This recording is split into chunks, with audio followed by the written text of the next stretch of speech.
이 시간 하나님께서 우리에게 주신 말씀은 신약 성경 로마서 12장 1절 2절입니다.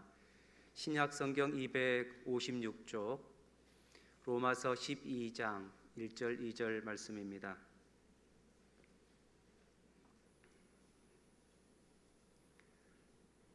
로마서 12장 1, 2절 말씀을 합독하시면서 하나님의 음성을 듣겠습니다.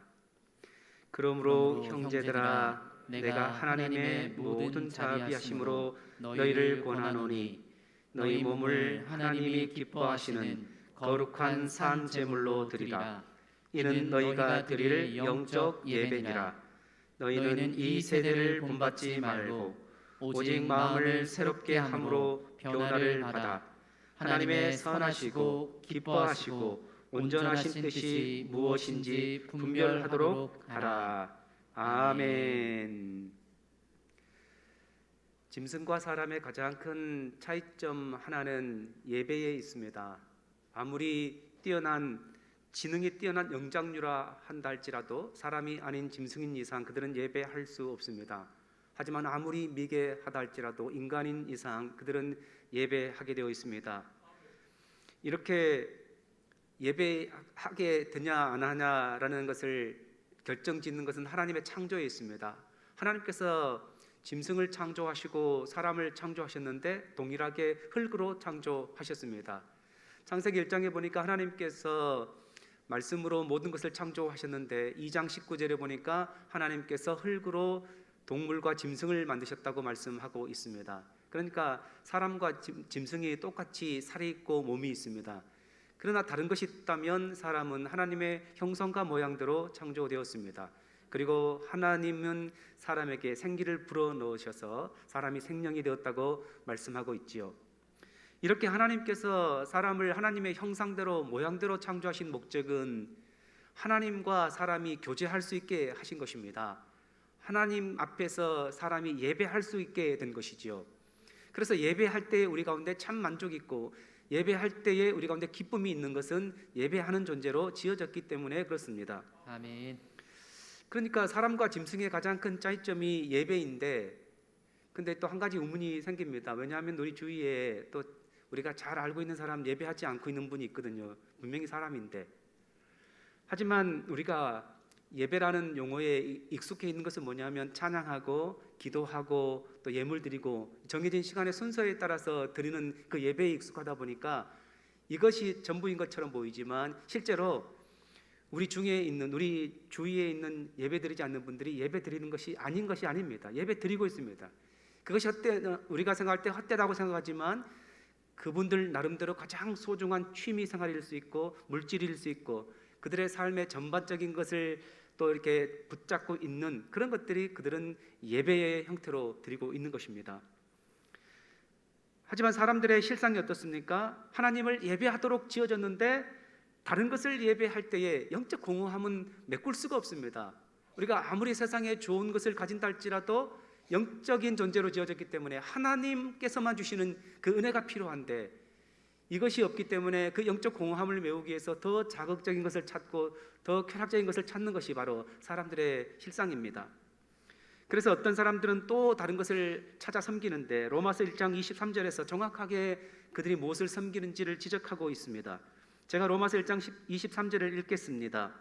썩어지지 아니하는 하나님의 영광을 썩어질 사람과 새와 짐승과 기어다니는 동물 모양의 우상으로 바꾸었느니라. 예배 받으셔야 할 하나님의 자리에 자기의 취미가 있고 자기의 욕심이 들어가 있습니다. 예배 받으셔야 할 하나님의 자리에 사람을 올려놓기도 하고 또 짐승과 기어다니는 동물과 우상의 그 모양을 대치해 버렸습니다. 이러한 타락한 인간의 현실을 결론적으로 로마서 1장 25절은 또 이렇게 표현해주고 있지요. 이는 그들이 하나님의 진리를 거짓 것으로 바꾸어 피조물을 조물주보다 더 경배하고 섬김이라. 주는 곧 영원히 찬송할 이시로다. 아멘. 한마디로 인간의 잘못은 창조주 하나님의 자리에 피조물을 앉힌 것입니다. 하나님을 경배하고 하나님을 찬양하고 하나님을 예배해야 함에도 불구하고 하나님 대신에 오히려 피조물을 자기 욕심을 자기 욕망을 거기다 올려놓고 예배하더라는 것입니다. 그래서 로마서 1장부터 11장까지 사도 바울은 그래서 예수님이 필요하다, 그래서 예수님이 오셨다라고 말씀하고 있습니다. 예수님 오심으로 모든 유대인, 모든 이방인 다 할 것 없이 믿음으로 의롭게 되었다, 이것을 1장부터 11장까지 가르쳐주고 있습니다. 예수님으로 인해 의롭게 된 자들은 이제 하나님을 예배해야 된다, 이것이죠. 그래서 로마서 6장 13절은 이렇게 하나님 백성들에게 권면하고 있습니다. 우리 로마서 6장 13절 말씀을 같이 읽겠습니다. 또한 너희 지체를 불의의 무기로 죄에게 내주지 말고 오직 너희 자신을 죽은 자 가운데서 다시 살아난 자같이 하나님께 드리며 너희 지체를 의의 무기로 하나님께 드리라. 아멘. 우리가 죄에게 순종할 때 죄의 종이 됩니다. 그러나 하나님께 우리 자신을 드릴 때에 하나님의 자녀가 되는 것이지요. 사도 바울은 바로 이것을 권면하고 있습니다. 이제 하나님 은혜 안에서 예수님으로 인하여서 의롭게 된 너희는 하나님께 몸을 드리고 하나님을 예배하라. 오늘 본문에서 그것이 반복되고 있습니다. 우리가 그리스도 안에서 하나님의 은혜로 구원받았고 하나님의 자녀가 되었고 우리 안에 내주하시는 성령님으로 인해서 그것이 확정되었다면 하나님을 바르게 예배할 수 있어야 된다, 그것이죠. 우리 로마서 12장 1절 말씀을 같이 한번 읽어보겠습니다. 그러므로 형제들아 내가 하나님의 모든 자비하심으로 너희를 권하노니 너희 몸을 하나님이 기뻐하시는 거룩한 산 제물로 드리라. 이는 너희가 드릴 영적 예배니라. 아멘. 로마서 12장 1절 말씀에 그러므로라고 말씀을 시작하고 있습니다. 로마서 1장부터 11장까지 계속해서 설명했기 때문에, 그러므로 이제 하나님의 자녀가 되었기 때문에, 이제 믿음으로 의롭게 되었기 때문에, 이제 성령이 너희 안에 거하시기 때문에, 그러므로 이제는 하나님이 기뻐하시는 거룩한 산 제사를 드리라 말씀하고 있지요. 이는 너희가 드릴 영적 예배니라고 말씀하고 있는데, 이 영적 예배를 공동 번역에서는 진정한 예배라고 번역하고 있습니다. 그리고 새 번역에서는 합당한 예배라고 번역하고 있습니다. 그렇다면 오늘 본문은 진정한 예배가 어떤 예배인가? 하나님이 받으시는 합당한 예배는 어떤 것인가? 이것을 우리 가운데 알려주고 있습니다. 그래서 우리가 이 예배를 마친 후에는 우리 모두에게 하나님이 기뻐하시는 진정한 예배, 하나님께 드려야 할 합당한 예배가 어떤 예배인지를 마음속에 잘 남아있기를 바랍니다. 아멘.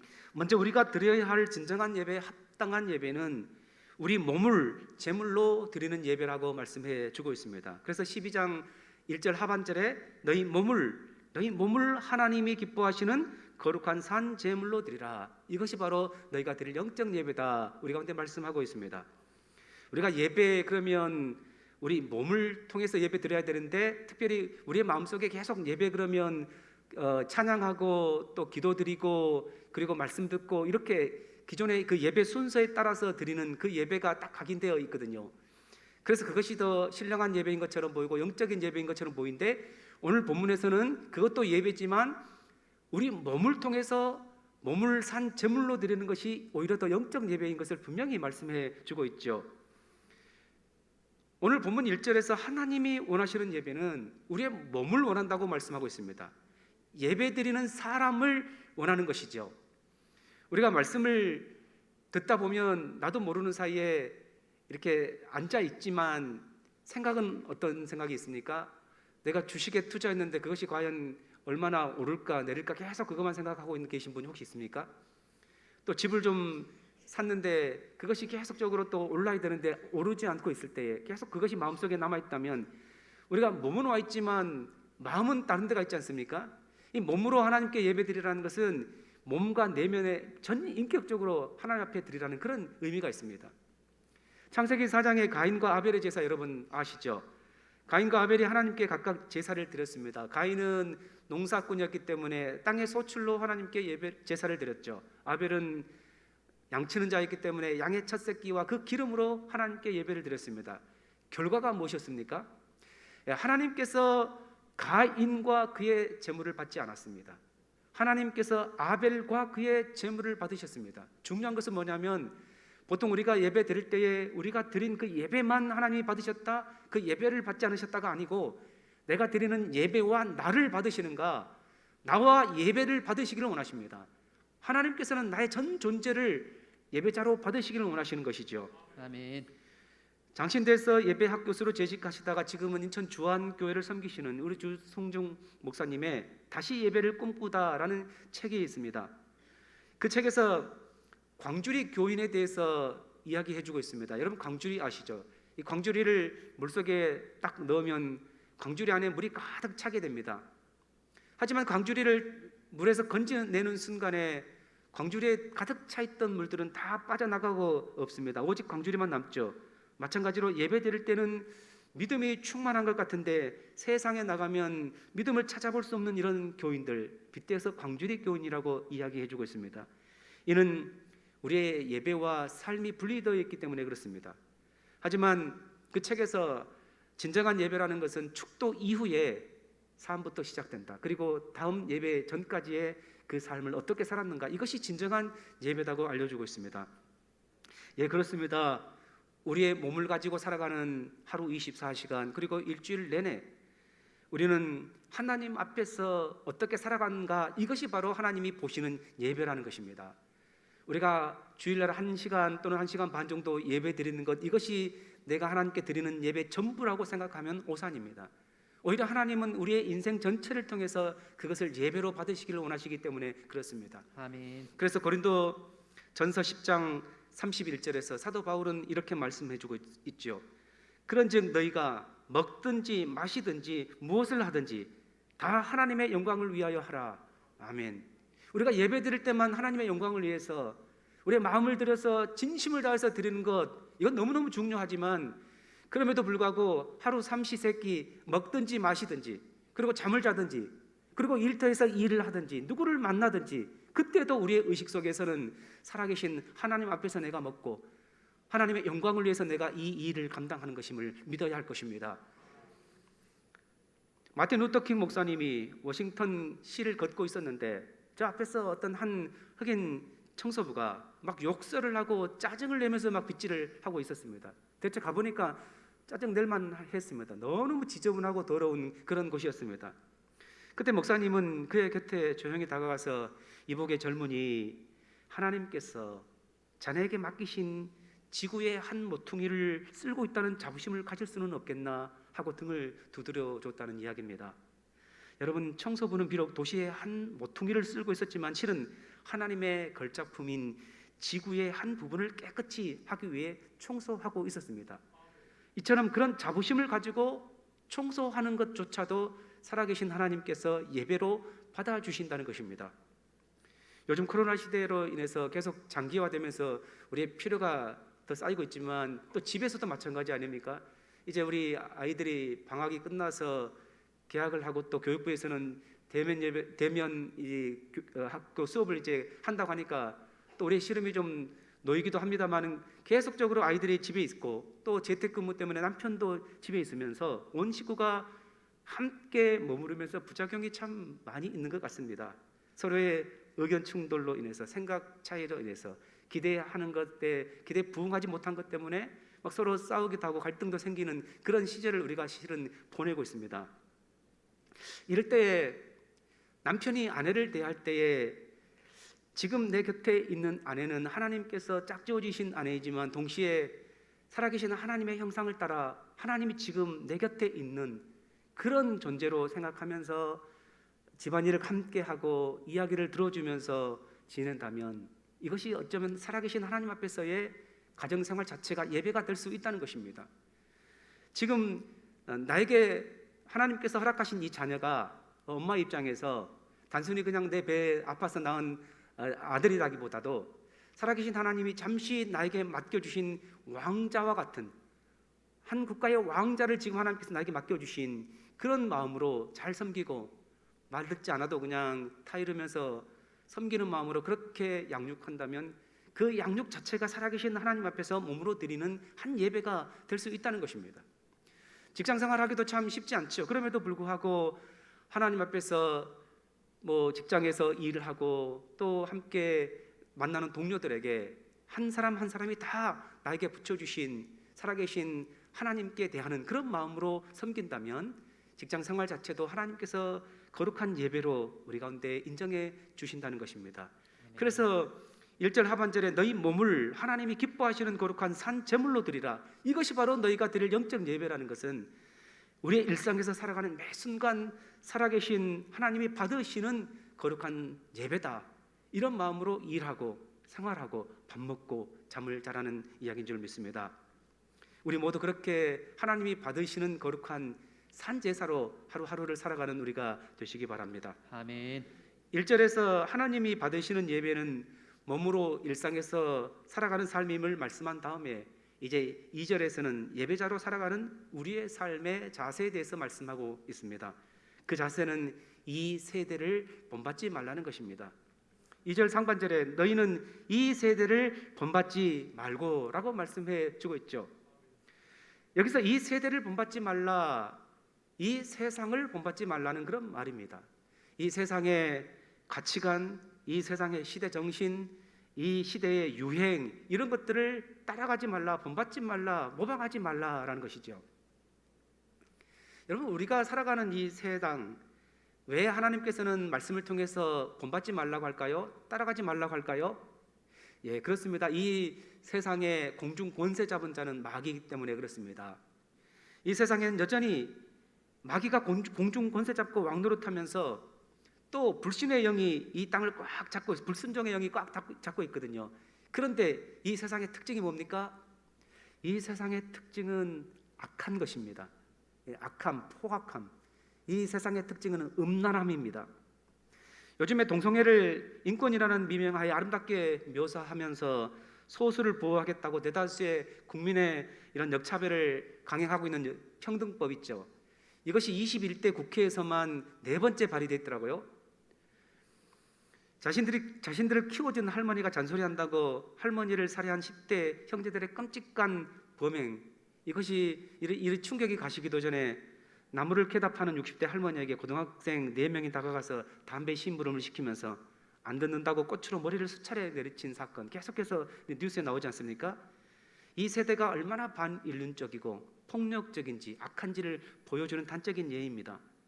이렇게 불순종의 영이 권세를 잡기 때문에 우리가 이 세상을 용납하고 또 그것을 묵인한다면 언제 그것이 우리의 삶에 그대로 다가와서 내가 그 안에서 그들을 본 따라가며 살아갈지 모른다는 것이죠. 마귀가 우리 가운데 계속적으로 속삭이는 그 길이 어떤 길인지 아시죠? 마귀는 계속해서 우리에게 쉬운 길을 가라고 말합니다. 넓은 길이 있지 않는가? 굳이 왜 십자가를 질 필요가 있냐? 예수님께서 받으셨던 유혹이 바로 그것입니다. 십자가에서 못 박혀 돌아가 있는 순간에 십자가에 못 박혀 있는 그 순간까지 또 계속적으로 십자가에서 한번 내려와 보라. 그러면 믿을게. 이런 유혹을 끊임없이 했었죠.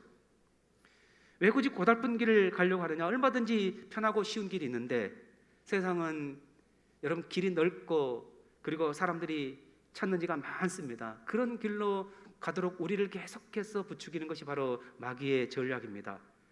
그러나 그 길은 결국 멸망의 길인 줄 믿습니다.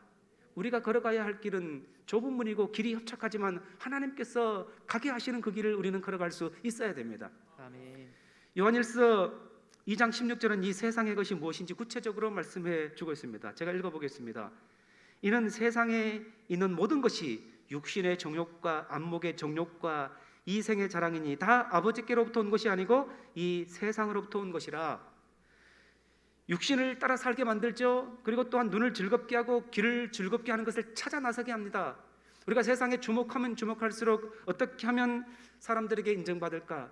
어떻게 하면 이것을 자랑할 수 있을까? 계속 이생의 자랑을 추구하게 됩니다. 여러분, 마귀가 공중권세 잡은 이 세상의 모습은요, 우리가 하나님께로부터 멀어지게 만들고 계속해서 우리가 이 달콤함에 빠져서 신앙을 잃어버리게 만들어버린 것이 바로 이 세상입니다. 오직 물질과 그리고 안전과 편안함이 전부인 것처럼 그것을 계속해서 추구하게 하다가 언젠가 뒤돌아보면 내가 신앙에서 멀어져 있는 것을 분명히 발견할 수밖에 없습니다. 이것이 바로 우리의 삶에 침투하는 이 세상의 악한 것입니다. 그래서 우리는 이 세상을 본받지 말아야 하는 것이죠. 기독교 방송에서 우리 주변의 많은 청년들이 결혼보다는 동거를 선택한다고 합니다. 그리고 낙태를 당연시한다고 알려주고 있으면서 문제다고 그렇게 이야기해 줍니다. 부부들은 배우자의 외도로 상처받고 있다고 말하고 있습니다. 우리가 만약 이 세상과 타협하면서 뭐 좋은 거에 좋은 거지, 21세기에 그것이 당연한 문화 현상 아니야? 이렇게만 바라본다면 우리의 가정, 우리의 신앙은 반드시 우리 주님께서 기뻐하시는 가정 예배가 될 수 없게 되는 것이죠. 어느 교회 집사님 집에 앵무새가 한 마리 있었답니다. 그런데 이 앵무새는 할 수 있는 말이 뽀뽀합시다 이 말밖에는 할 수 없었답니다. 뭐 교인들이 가끔 신방을 와도 또 손님이 가끔 와도 이 앵무새가 계속해서 뽀뽀합시다 이 말밖에 하지 않으니까 굉장히 좀 부끄러웠는데, 마침 자기가 알고 보니까 그 교회 목사님 댁에도 앵무새가 한 마리 있었는데 이 앵무새는 기도합시다 또 이 말밖에 못한다고 해요. 그래서 집사님 생각에 우리 집 앵무새를 목사님 댁 앵무새하고 같이 놔두면 분명히 좀 말을 배우겠지 하고 이제 목사님께 양해를 구해서 자기 집 앵무새를 목사님 세장에다가 함께 넣어놨는데 뭐 둘이 좀 서먹했는지 어색했는지 서로 말을 하지 않더랍니다. 그러다가 어느 정도 이제 좀 이렇게 낯이 텄는지 그 집사님 집 앵무새가 말을 드디어 했습니다. 뽀뽀합시다. 그러니까 목사님 댁 앵무새가 하는 말이 주여 응답 주셔서 감사합니다 라고 말을 하더라는 것이죠. 우리가 이 짧은 이야기 속에서 우스갯소리지만 깨달을 수 있는 것이 무엇입니까? 아무리 신앙심이 깊어도 이 세상과 타협하고 세상과 짝하며 가까이 하다 보면 물들게 되어 있습니다. 따라가게 되어 있습니다. 그래서 우리의 삶의 모든 현장에서 성경은 세상과 타협하지 마라, 세상은 하나님께로부터 온 것이 아니다 분명히 말씀하고 있죠. 그래서 세상과 동화되지 않고 세상에서 살고 있지만 오히려 세상에서 빛이 되고 소금이 되는 이런 삶을 살 수 있기를 바랍니다. 그러면 세상을 따라가지 않아야 되는데 무엇을 따라가야 됩니까? 누구를 닮아야 됩니까? 그 다음 구절에 마음을 새롭게 함으로 변화를 받으라고 말씀하고 있죠. 하나님이 받으시는 합당한 예배를 위해서는 우리 마음이 새롭게 되어 변화를 받아야 한다는 것입니다. 여러분, 우리는 이미 예수님을 믿음으로, 예수님을 주님으로 영접함으로 우리의 마음이 바뀐 줄 믿습니다. 새롭게 되었습니다. 그래서 고린도후서 5장 17절은 이렇게 말씀하고 있죠. 우리 고린도후서 5장 17절 말씀을 화면을 보면서 같이 읽겠습니다. 그런즉 누구든지 그리스도 안에 있으면 새로운 피조물이라. 이전 것은 지나갔으니 보라 새 것이 되었도다. 아멘. 그렇습니다. 우리 주님께서 우리에게 이미 오셨고 내가 주님 안에 있을 때에 우리는 주님 안에서 새로운 피조물이 되었습니다. 우리는 새 것이 되었습니다. 아멘. 문제는 뭐냐면 이 새 것이 된 상태에서 계속적으로 예수님을 닮아갈 수 있어야 합니다. 아멘. 그래서 요한복음에서도 포도나무이신 예수님께서 내 가지 안에 붙어 있어야 된다고 말씀하셨죠. 내 말이 너희 안에, 너희가 내 말이 너희 안에 거하면 무엇이든지 구할 수 있게 됩니다. 우리가 한마디로 예수님을 따라가고 예수님을 닮아가고 우리의 삶을 예수님께 우리의 시선을 고정할 때에 우리는 그 마음이 깨끗해지고 하나님이 받으시는 그런 예배를 드릴 수 있는 새로운 마음이 계속 된다는 것이죠. 여러분, 또한 우리 마음을 새롭게 해주신 분이 계십니다. 그분이 바로 성령님이십니다. 성령님이 우리 가운데 내주하시죠. 우리가 성령님을 의지하고 하나님께서 우리가 함께 하신 그 성령님께 내 인생을 맡겨드릴 때에 우리는 계속해서 변화될 것입니다. 이것을 성화라고 합니다. 그래서 믿음 안에서 계속 성화되고 성령님을 의지할 때에 그때 드리는 예배를 하나님께서 받아주시는 것입니다. 이것이 바로 하나님께 합당한 예배인 줄 믿습니다. 요한복음 4장에서는 하나님은 영이시니 예배하는 자가 영과 진리로 예배할지니라 이 말씀하셨죠. 바울 서신과 똑같은 그런 의미입니다. 영과 진리, 진리 되신 예수님 안에서 영, 성령으로 믿음으로 예배 드리는 것, 이것이 바로 하나님께서 받으시는 예배입니다. 우리가 이미 우리 안에 내주하시는 성령님을 의지하고 예수님께 시선을 고정하고 예수님 닮아가려고 하는 그런 마음으로 살아가는 그 삶의 예배를 우리 하나님께서 받으십니다.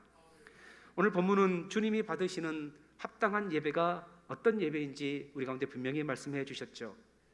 단순히 한 시간 주일에 와서 예배 드리는 것뿐만 아니라 매일의 삶에서 자신의 몸으로 살아가는 모든 삶이 하나님께서 받으신다는 이런 마음 가지고 하나님께 영광을 돌리겠다는 이런 마음가짐으로 살아가는 모든 삶이 우리 하나님께서는 예배로 인정해 주십니다. 그래서 누구를 만나든지 그것이 교회가 되었든 일터가 되었든지 간에 살아계신 하나님께 예배하는 마음으로 예배드리는 심정으로 드릴 때에 그것이 우리 가운데 하나님이 받으시는 거룩한 산제사인 줄 믿습니다. 또한 수시로 변화하는 세상의 가치관을 따라 살지 않고 우리 주님 붙잡고 말씀 따라 성령의 인도함을 따라 살아가는 그 삶이 우리 하나님께서 받으시는 삶인 줄 믿습니다. 아멘. 하나님은 오늘도 세상을 본받지 않고 세상 풍조를 따라가지 않고 믿음으로 예배하는 그 예배자를 찾고 계십니다. 세상과 타협하지 않고 믿음으로 살아가려고 할 때에 때로는 삶이 망할 것처럼 보입니다. 나 혼자 세상에 뒤처진 것처럼 그렇게 보이지요. 그러나 좁은 길, 협착한 길로 가는 이 삶의 종착은 생명인 줄 믿습니다. 아멘. 믿음으로 결단하며 세상과 짝하지 않고 예수님 따라가는 인생, 예배하는 인생, 이것이 바로 우리 주님께서 우리에게 원하시는 생명의 길인 줄 믿습니다. 아멘. 이러한 하나님이 받으시는 예배 삶 살아가는 우리가 되시기 바랍니다. 아멘. 기도드리겠습니다. 하나님 아버지, 오늘도 다시금 우리가 구원받은 하나님의 자녀인 것을 확인시켜 주셔서 감사합니다. 우리가 걸어가야 할 길이 어떤 길인지 다시 한번 세상과 구별되어 살아가야 할 우리의 삶을 말씀해 주셔서 감사합니다. 하나님, 우리가 살아가는 하루 24시간 일주일 내내의 삶을 거룩한 산제사로 드릴 수 있는 길이 얼마든지 있고 하나님께서는 그것을 거룩한 예배로 인정해 주신다고 약속해 주셔서 감사합니다. 믿음으로 먹든지 마시든지 무엇을 하든지 하나님께 예배하는 마음으로 감당하는 저희 모두 되게 인도하여 주시옵소서. 아멘. 세상과 구별되어 예수 그리스도를 닮아가며 성령님께서 가게 하시는 믿음의 길을 걸어가는 우리 모두 되게 인도하여 주옵소서. 아멘. 예수님 이름으로 기도하옵나이다. 아멘. 아멘.